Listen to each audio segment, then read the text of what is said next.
संभाजीनगर महापालिकेमध्ये महायुतीत फूट पडली आहे। राष्ट्रवादी अजित पवार पक्षाने स्वतंत्र लढण्याचा निर्णय घेतलाय। भाजपने दगा दिल्याचा अजित पवारांच्या राष्ट्रवादीचा आरोप आहे।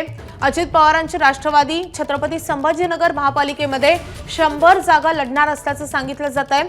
राष्ट्रवादी अजित पवार पक्षाचे शहराध्यक्ष अभिजित देशमुख यांनी ही माहिती दिली आहे।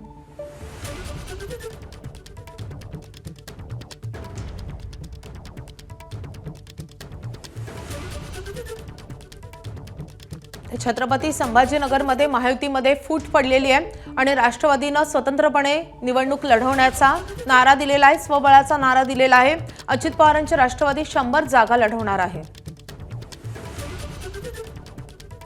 भारतीय जनता पार्टीने आम्हाला त्या ठिकाणी धोका दिला, कारण की त्यांनीच आम्हाला मोठा भाऊ म्हणून त्या ठिकाणी त्यांनी बोलवलं होतं, पण मोठ्या भावाने लहान भावाचा विचार नाही केलेला आहे। मला असं वाटतं की त्यांना त्यांच्या घराण्याशाहीमध्ये त्यांना तिकीट त्या ठिकाणी द्यायचं आहे, मुलाला द्यायचं आहे, बहिणीला द्यायचं आहे, भाच्याला द्यायचं आहे आणि इतर सगळ्या नातेवाईकांना त्यांना तिकीट द्यायचं आहे। त्यामुळे त्यांनी राष्ट्रवादीसाठी त्यासाठी जागा नसतील। किती जागा लढवणार? आम्ही जवळपास 100 ठिकाणी आमची तयारी पूर्ण केलेली आहे। एबीपी माझा, उघडा डोळे बघा नीट।